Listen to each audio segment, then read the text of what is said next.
When the 3DO launched back in 1993, it came with some pretty big promises, and even bigger ambitions. But despite its forward thinking, it quickly fell behind the PlayStation and Sega Saturn.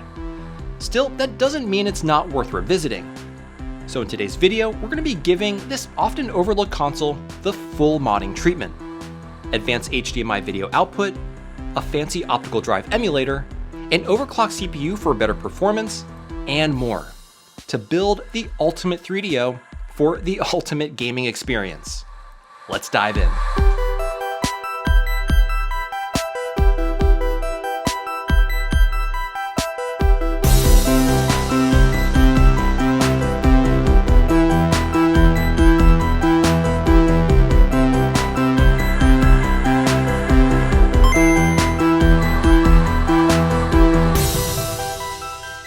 Hey everyone, how's it going? My name is Tito and welcome to another episode of Retro Renew. Today we're going to be modding the heck out of a Panasonic 3DO model FZ1. Released in October of 1993, the FZ1 was the first 3DO console to be released to the public. And what's interesting about the 3DO company in general is that they actually never manufactured their own hardware, and instead licensed their technology to third-party manufacturers, with Panasonic being the first and most prominent. Goldstar, an electronics giant in Korea, was another manufacturer that sold units in both the US and South Korean markets.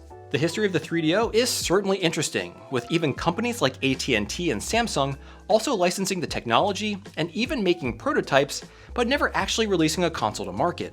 The 3DO was supposed to be the ultimate machine to transition us gamers into the world of 3D.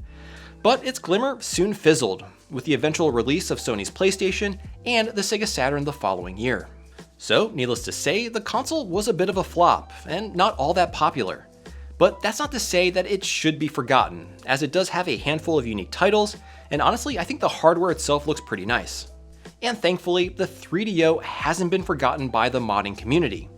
So, we're doing something truly special, tricking out this console with modern upgrades, bringing it into the 21st century, and even overclocking the CPU to squeeze out just a bit of extra performance.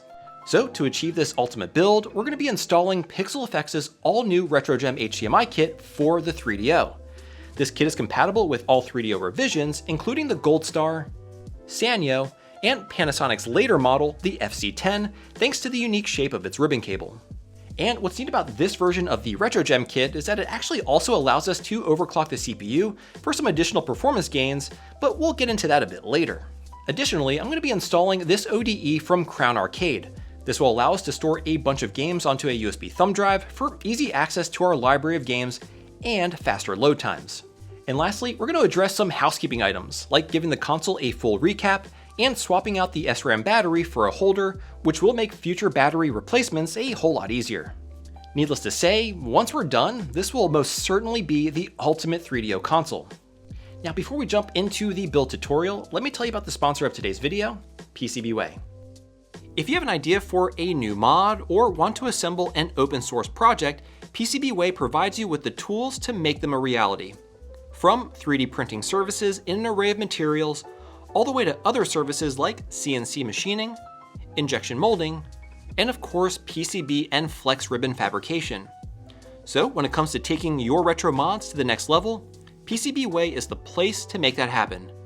Check out the link in the description for PCBWay to get $5 off your first order, and again a huge thank you to PCBWay for sponsoring this video. Alright, with that out of the way, let's get to working on this 3DO. Okay, so the first thing we'll need to do is completely tear down the console to get to the motherboard. It's actually super simple, it's just a matter of removing a whole bunch of screws. Here I'm going to showcase the whole disassembly process, so just sit back and relax.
Alright, with the motherboard out, the first thing we're going to do is remove this mode select module.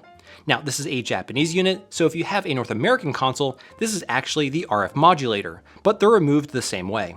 First, I'm going to add some fresh solder to all the pins, and then I'm going to use a combination of my desoldering gun and solder wick to remove the component.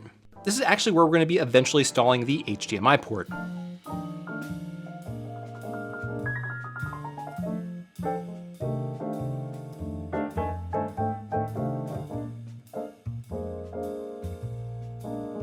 Next, we'll take care of a bit of housekeeping. The SRAM battery on this console is completely dead, so we'll remove it and install a battery holder. That way, replacing the battery in the future will be quick and easy with zero soldering required. Now, I went ahead and put some Kapton tape over these components here since the battery holder is a bit large and it will sit over top of them. This is completely optional and probably me just being overly cautious.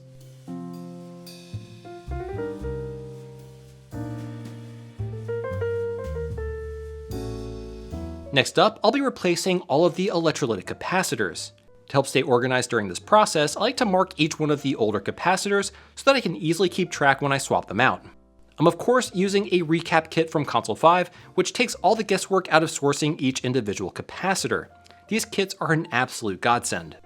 Now, I'm not going to bore you with the entire replacement process, but since these are all through-hole caps, it's super straightforward. Just desolder the old capacitor, drop in the new one, solder in place, and then trim the leads to length. And then rinse and repeat for the rest of the capacitors. Okay, so up next we're going to prep the HDMI port. Grab this 3D printed bracket from the Retro Gem kit and break off this small part here. Then grab the mini HDMI port and secure it to the bracket using the included screw and nut.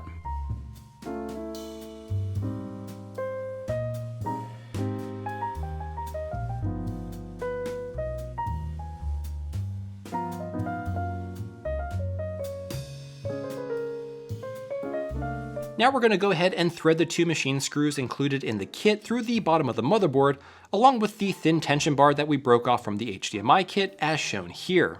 Then we can drop in the HDMI port and secure it with the included nuts. We want to get them initially threaded and then tighten them by fastening the screws from the bottom.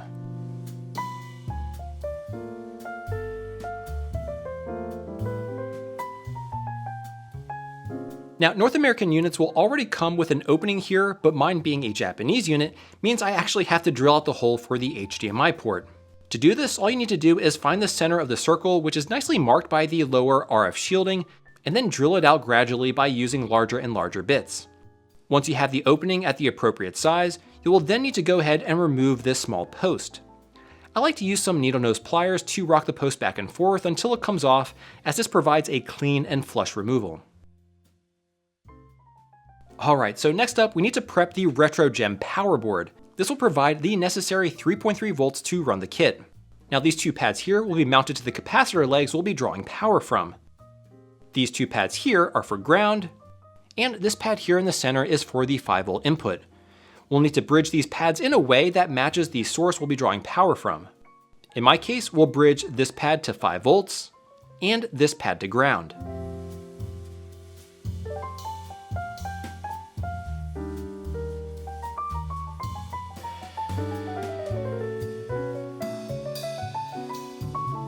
And this is what you should end up with. Now I'm going to be pulling power from this capacitor C144. If your revision does not have this capacitor, refer to the Pixel Effects documentation for other options. Now I went ahead and placed some Kapton tape over these components here, as the power board will be sitting on top of them, and I don't want any accidental shorts. Once the power board is set into place, simply connect the pads to the legs of the capacitor. After everything is soldered together, just ensure everything is connected properly by using a multimeter to check for continuity, as you definitely do not want anything to short out. Okay, with the power board taken care of, let's move our attention to the CPU, labeled IC140. We'll need to solder in the custom flex ribbon cable to pull the pure digital video signal. Now, the most important thing to do here is to ensure that the cable is perfectly aligned with the pins before tacking it in place. This is super important, as being just a bit off can throw off the alignment on the pads at the extremes. With these types of ribbon cables, you want to take your time and use plenty of flux. I like to put just a small amount of solder onto the tip of my iron and slowly solder in each pin. You'll want to closely inspect your work frequently and touch up any pads or pins that might be bridged. And don't forget that we'll have to do these pins here on the adjacent side of the chip.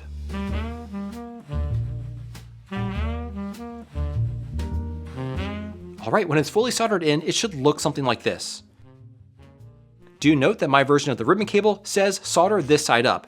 You'll want to ignore this as this is incorrect, so definitely double check that you're orienting the ribbon cable correctly before soldering it in. Alright, next I'm going to temporarily tape down the ribbon cable so that I'm able to connect it to the power board.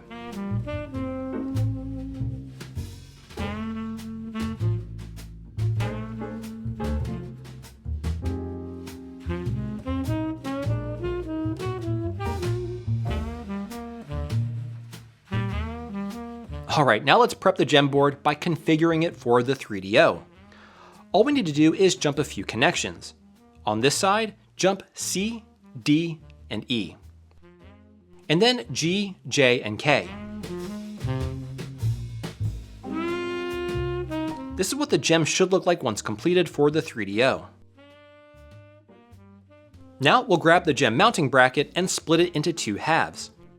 Once split, stack the two halves on top of each other, and then mount the gem to the side opposite of the double-sided tape using the two long screws and nuts that came with the kit.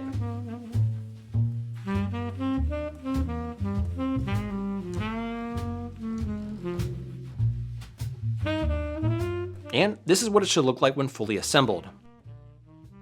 Now we'll go ahead and remove the tape that was holding down the ribbon cable and then connect it to the gem board as shown.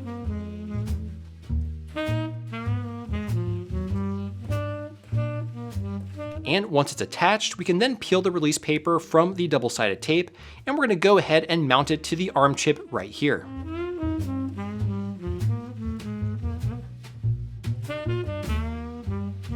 Alright, next up we're going to attach the included FFC to the gem's HDMI adapter with the blue tab facing up. And then connect it to the gem board. Now be sure it is fully seated, as I made the mistake of not completely inserting it all the way in, only to find out later that when I tested the console, I got no video. So make sure it is fully inserted. Now you can go ahead and connect the other end of the FFC to the HDMI port, again with the blue tab facing up. Next, we're going to need to wire up the retro gem to the 3DO button controls. One wire needs to go to this pad on resistor R543, with the other to this unpopulated pad here. Then solder the other end of the wires to the corresponding pads on the ribbon cable for clock and data.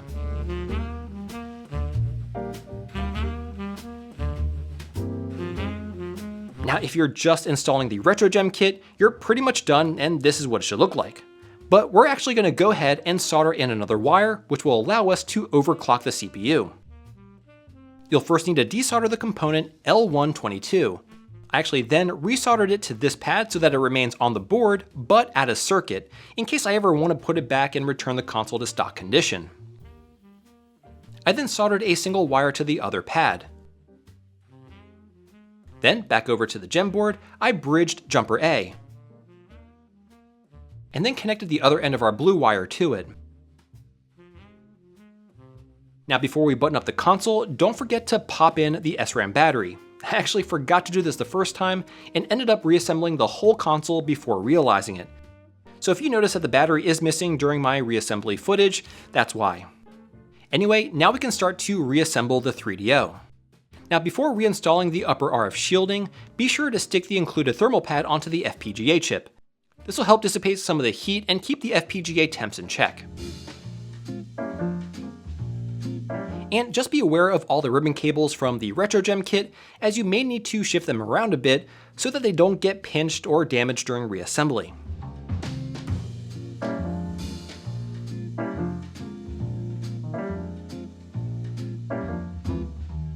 We'll also need to remove the ribbon cables from the CD drive, as we'll be reusing those for the ODE.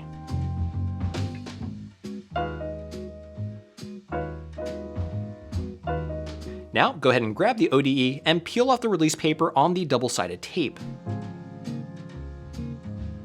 and then stick it here as shown, ensuring that the pins on the underside of the ribbon cable connectors are not touching the RF shielding.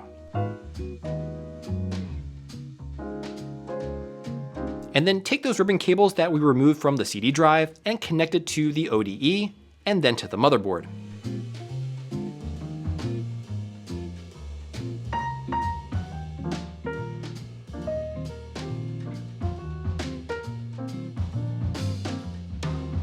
And now you can take your USB thumb drive, which is loaded with all your games, and insert it into the ODE.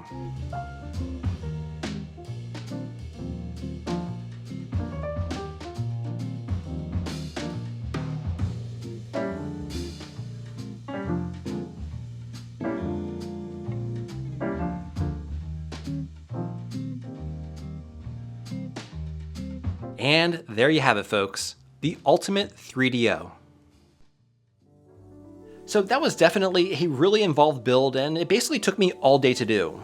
But in the end, I'm extremely happy with the results. With all the capacitors replaced, I know this console is good for decades more of enjoyment, and with the HDMI kit and ODE installed, this thing is ready for some serious gaming in crispy high definition. So with that, let's get right into all the features this 3DO build has to offer. Now, since we installed the Overclock mod, we'll need to update the firmware to the latest unstable version. To do this, open the OSD by pressing the L and R triggers, right on the D-pad, and B all at the same time.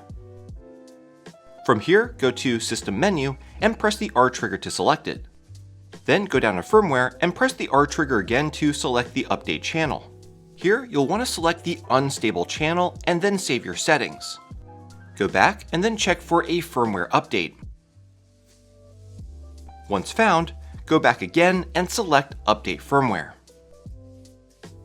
This will update the firmware on your gem to the latest experimental firmware, which has the overclocking feature. After validating the firmware, we can now adjust the clock speed on the CPU. Head over to your computer, which should be on the same network as your retro gem, and then go to this URL. This will show you the current clock speed on your console, which on my unit is set to the default 51 MHz. To change this, all we need to do is add the desired clock speed to the end of the URL. For example, I'm going to change mine to 60 MHz by just putting 60 here at the end. Press enter and you should see Set OK appear on screen. For the overclock to take effect, all you need to do is cycle the power on your console, and you are now running an overclocked 3DO. Here's some gameplay footage of OpenLaura, which is a homebrew version of Tomb Raider that conveniently has a FPS meter so we can track any potential increase in performance. On the left, we have the game running at a standard clock speed. And on the right, we have about a 20% overclock on the CPU, and as you can see, the FPS does stay above 20 quite a bit more, and even hits as high as 30 FPS, while the standard clock does not. Now I should warn you that setting the clock speed too high can cause stability issues, and I've noticed that really anything over 65 MHz causes the console to not even initialize sometimes. Dan, who is part of the Pixel Effects team, has said that he was successfully able to play games at 80 MHz. However, the 5V rail tends to get pretty hot at that speed, and the console will eventually power itself down after a few minutes of playtime. It seems to me that 60 MHz is a pretty reliable overclock, and actually the max I was able to achieve while keeping the system somewhat stable. Anyway, the next set of features has to do with the actual main purpose of the retro gem, which is obviously to provide you with HDMI video output capability. Now, accessing all the features of the retro gem can be done through the OSD menu system, which can be opened by pressing the L and R triggers, right on the D-pad, and the B button all at the same time. Now, I won't be going over every single feature, but you can expect to find pretty much all the same capabilities found in all the other retro gem installations that I've previously covered. That includes support for multiple output resolutions, up to 1440p if you're using the Shiny Edition, plus options for scaling, deinterlacing, and visual filters like scan lines and slot mask overlays. Bottom line, RetroGem is a very powerful HDMI kit that's packed with a ton of features. I'll drop a link in the description to videos that I've made that dive a bit deeper into what this thing can do. I just think it's awesome that Pixel Effects decided to add the 3DO to the growing list of consoles that the RetroGem supports. Now, the last mod I'm going to be going over is the Optical Drive Emulator itself. This particular unit comes from a store called Crown Arcade, and I have to say I love the form factor, mostly because it does allow you to retain the original optical drive in place, although it is no longer functional. Now, according to an article on Time Extension, this ODE actually uses a firmware that was developed by Fixel. According to the article, the firmware isn't open source, so it is a bit sketchy that the guys over at Crown Arcade are using it. However, the Fixel store isn't even open, and I'm told it's been like this for a while. So even if you did want to buy the original ODE from Fixel, you can't, and I'm actually glad that we do still have an option from Crown Arcade. Regardless, this ODE is super simple to operate. All you need to do is place your disk images onto the USB, but be sure to make folders for each of the games since you are required to use the bin and queue format, so each game does contain multiple files. Creating folders for each of your games does help you stay organized, and it does improve loading when browsing through your game library. The only other thing that you need to do is place the boot.iso file into the root of your directory, which can be found on the Crown Arcade website. And with this ODE installed, you're greeted to a nice menu screen with all your games ready to be launched. Anyway, that pretty much covers all of the features of this 3DO build. But now let's get into the pros and cons. Starting with the pros, I think it's pretty awesome that we're able to bring the 3DO to the modern age with crystal clear digital video and solid state storage for its library of games. For a console that wasn't all that popular, I'm really glad that the modding community has come together to support this platform. Having your full library of games completely accessible at a moment's notice, and the flexibility and power of the RetroGem kit makes playing 3DO games an absolute pleasure. Also, another great thing is all the original AV ports still work, and you're able to output video from both the HDMI port as well as the original composite RCA jacks. Additionally, I think it's pretty cool that the folks over at Pixel Effects included the ability to overclock the system. I found that a modest 10% increase from 50 MHz to 55 MHz is very reliable and didn't have any issues loading games. The overall boost in performance is minimal and probably not all that noticeable, but I do think it's cool we're able to boost performance even if just a little. Now, one thing to note is that this overclock feature only plays nice with ODEs. You will not be able to do this with your standard CD drive. So if you're planning to overclock your system, you will need to get an ODE like this one from Crown Arcade. And speaking of the ODE, it's honestly a super easy mod if you just wanted to do it by itself. Obviously, installing the RetroGem kit is not required to install the ODE. Alright, so those are the pros, but now let's get into the cons. This entire build is definitely a major undertaking.